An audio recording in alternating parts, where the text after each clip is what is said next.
Bienvenidos de vuelta. En el último video les hablé sobre la presión, que esta relación entre la presión por el volumen es una constante y que si incrementas la presión o si incrementas el volumen vas a disminuir la otra de las variables, ¿verdad? Es decir, si tú apachurras un globo o una caja y no hay agujeros, entonces la presión dentro de la caja incrementa, ¿verdad? Con esto dicho, vamos a ver si podemos hacer un par de problemas típicos que quizás veas en algún examen, así que digamos que tenemos una caja o un globo o lo que sea y tiene un volumen. Digamos que el volumen inicial, déjenme quitar todo esto. Vamos a iniciar todo.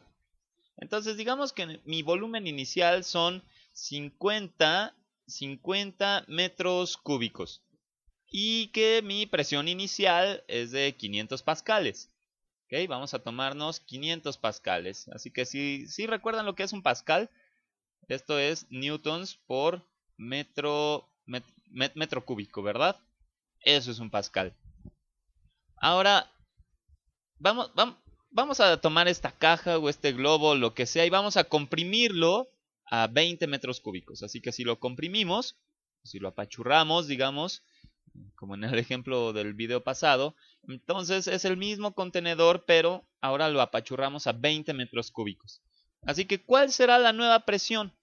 Bueno, inmediatamente deberíamos tener la intuición de que se vuelve más difícil cada vez de comprimir más, ¿verdad? Porque estoy disminuyendo el volumen y por lo tanto la presión está aumentando, lo cual ya no me permite apachurrar tanto el globo. Entonces, ¿cuál va a ser la nueva presión?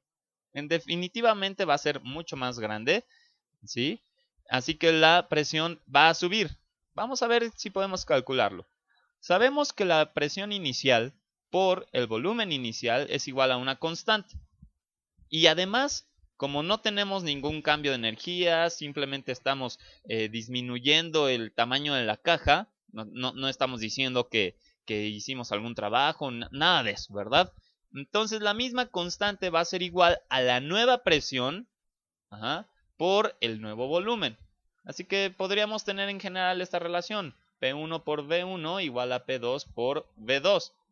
Así que suponiendo que no hay ningún cambio de energía, ni se sale la materia del sistema, digo, en la mayoría de los casos es así para un examen, entonces la presión inicial era 500 pascales por 50 metros cúbicos. Una cosa que hay que tener en mente es esta equivalencia, ¿verdad? Porque una vez que elegimos ciertas unidades para la presión y el volumen, debemos de mantenerla, ¿verdad? Por ejemplo, realmente no sabemos quién es esta constante K hasta ahorita, ¿verdad? Pero se cumple esta igualdad siempre y cuando usemos las mismas unidades, tanto para la presión como para el volumen, de ambos lados, ¿verdad? Podríamos haber hecho exactamente lo mismo si a lo mejor en vez de metros cúbicos hubiera yo puesto litros o quién sabe qué unidad. Pero bueno, solo para garantizar que esto se cumpla debe ser las mismas unidades de ambos lados. En este caso tenemos 500 pascales por 50 metros cúbicos y eso debe ser igual a nuestra nueva presión, que no sabemos hasta ahorita cuál es, pero que multiplica 20 metros cúbicos. Así que veamos qué podemos hacer. Podemos, no sé, dividir por 10 ambos lados. Quitamos este cerito de por aquí. Y luego dividimos ambos lados por 2. Eso nos convierte en un 250. Y al final tenemos 250 por 5 es igual a P2, ¿verdad? Y entonces nuestra presión final va a ser de 1250 pascales. Muy bien. Sí, eso sí, mantuvimos las unidades y demás. Entonces, si disminuimos el volumen más o menos como un 60%, entonces vamos a tener que la presión se aumenta como 2 veces y media, ¿verdad?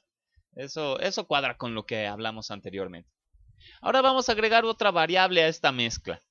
Digamos, vamos a hablar ahora sobre la temperatura. Y justo como la presión y el volumen, el trabajo y muchos conceptos de los que hablamos en física, la temperatura es algo con lo que pues estamos razonablemente familiarizados. Entonces tenemos aquí la temperatura. ¿Cómo vemos la temperatura? Bueno, una alta temperatura significa que algo está caliente, ¿verdad? Es decir, la temperatura baja te dice que algo es frío. Entonces, intuitivamente, mientras más temperatura, esto implicará que tenemos mucha más energía. ¿Okay? El Sol, por ejemplo, tiene mucha más energía que un cubo de hielo, seguramente, ¿verdad? Y yo creo que eso es bastante para que tengamos una idea de qué es lo que tendríamos en términos de energía, ¿verdad? Por ejemplo, este ejemplo, vamos a tomar esto. Digamos que tenemos 100 grados Celsius de una taza de té, ¿ok? O que tenemos a 100 grados, déjenme pensar en algo, no, no sé, un barril de té, y que sea exactamente lo mismo para que vean la equivalencia, ¿verdad? De lo que están manteniendo. Así que aunque están a la misma temperatura, que son 100 grados Celsius, de hecho ambos están hirviendo, ¿verdad? Como el barril tiene mucha más materia dentro, en realidad tiene más energía. Es decir, está igual de caliente, pero tiene más moléculas ahí adentro. Entonces, ¿qué es la temperatura? La temperatura en general es una medida que es más o menos, digamos, igual a una constante por la energía cinética, la energía cinética promedio, ¿ok? La energía cinética promedio por molécula. Bueno, vamos a ponerlo así. Si lo quiero por molécula, pues divido entre el número de moléculas, ¿verdad? Entonces el promedio del sistema dividido por el número total de moléculas que tengo. Otra forma que podría hablar de esto es esencialmente de la energía por molécula. Así que algunas veces vamos a tener un montón de moléculas. Aquí está la N. Así que una forma de verlo es que la energía cinética del sistema va a ser igual al número de moléculas por la temperatura, y como la K es una constante podemos pasarla dividiendo, pero como no sabemos quién es K y estamos pasando por uno entre K, realmente es cualquier constante, ¿verdad? Entonces esto será igual a una constante por el número de moléculas o de partículas por la temperatura. No sabemos aún quién es esa constante, lo vamos a ver después. Así que además teníamos del video pasado que la presión por el volumen es igual a una constante por la energía cinética del sistema, ¿ok? Si tomamos todas las moléculas y combinamos su energía cinética, bueno, estas constantes no son las mismas. Déjenme ponerle este K1, ¿ok? Entonces también tenemos que la energía cinética del sistema, por esta expresión que encontramos abajo, es igual a cierta constante, K2, por el número de moléculas eh, por la temperatura, ¿verdad? Por la temperatura. Entonces, si lo piensan así, puedes decir algo así como que la presión por el volumen es proporcional a esto, y eso es proporcional al número de moléculas por la temperatura. Entonces, la presión por el volumen es proporcional con otra constante, digamos K3. Ya después veremos quiénes son esas constantes. Por el número de moléculas por la temperatura. Y podemos ver la temperatura como la energía por molécula, más o menos, ¿no?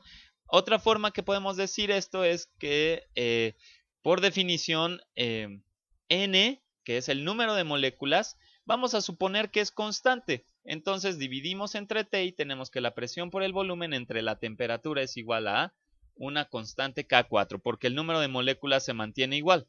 Y esto es algo interesante, ¿verdad? Porque esta expresión, al agregarle la temperatura, déjenme quitar todo esto. Creo que, ok, con eso. Entonces tenemos que la presión por el volumen por la temperatura inicial es igual a la presión por el volumen entre la temperatura final. ¿Esto tiene sentido para ti? ¿Qué pasa si tenemos, por ejemplo, otra caja y tengo mis partículas? Digamos que tengo un montón de partículas otra vez ahí adentro de esa cajita. Están chocando entre ellas como siempre, tiene cierto volumen, cierta cantidad de presión. Entonces, ¿qué pasa si la temperatura aumenta? ¿Qué es lo que estoy diciendo? Estoy diciendo que el promedio de la energía cinética por molécula está subiendo, así que estas van a estar rebotando más y más y más, y rebotan más contra las paredes, así que la presión aumenta, ¿verdad? Suponiendo que el volumen se mantiene constante. ¿Sí? Estamos jugando con la misma caja. Otra forma de pensarlo es de esta forma. Digamos que aumentamos la temperatura, pero que por alguna razón resultó que la presión fue constante.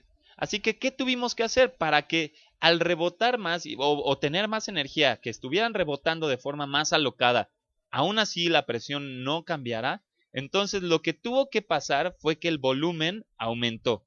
Así que si mantienes la presión constante, la única forma para que al aumentar la temperatura se conserve esta expresión es aumentando el volumen. Y espero que esta expresión nos sirva para resolver problemas típicos.